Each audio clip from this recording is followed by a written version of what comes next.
Standing here with Jeremy and Nick from the Strides Band who are performing tonight. So tell me, how did a bunch of guys from New South Wales, Australia decide to get together to start an Afrobeat band?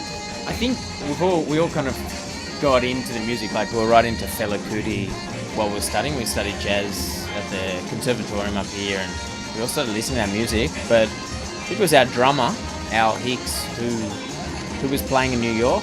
And he was playing with some Afrobeat bands in New York. And he came back, and we're all living together. Africa for a while. Yeah, he was in Senegal for a while. So yeah, he came back, and that got us fired up, and we just wanted to play the music.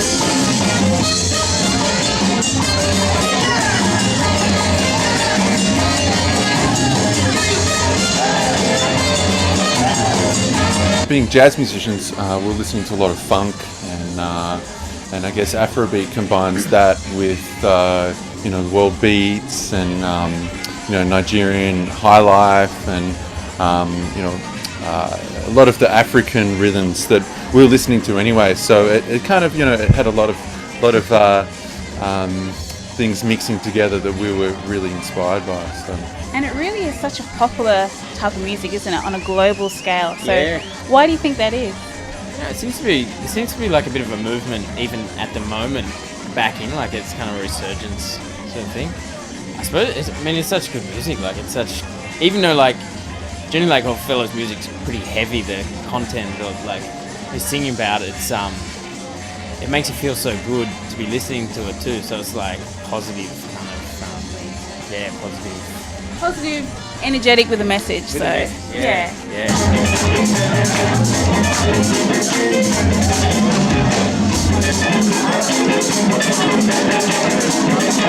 Actually, coming up to a year ago now, you released your first album, self-titled. So you got plans to do a second one, or? Yeah, well, we finished recording and mixing our second CD, which we're hoping to release early next year, 2011. You got the scoop there.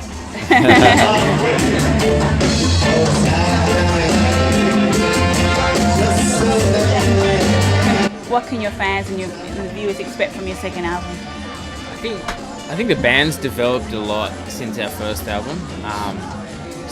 And generally the sounds that we used and the recording technology we used a lot more analog sort of stuff. We've kind of gone for that sound this time, and I think like our concept has been a little more focused since our last recording. So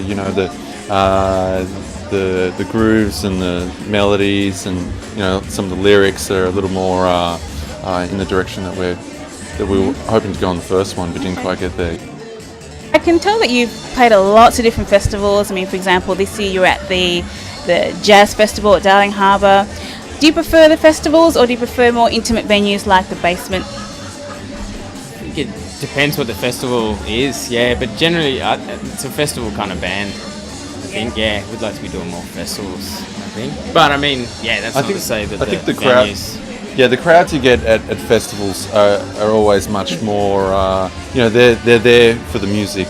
But, the small venues with the intimate settings can be really, really nice too to get, it has like more of a sort of a jazz club venue. And the Basement's probably one of our favourite venues like that. So awesome. So tonight, what can the fans, the audiences expect from tonight's show?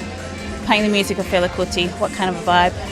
I think it's going to be pumping. I think energy. I think we've actually got like a 15-piece band with like African percussion and everything there. How are you going to fit everyone on stage? That's crazy. We haven't tried yet. We only had half the band for the sound check, so we'll see what happens. Okay, well, you'll definitely see me getting my groove on. And thanks so much, and all the best for the second album, your residency, and in the future.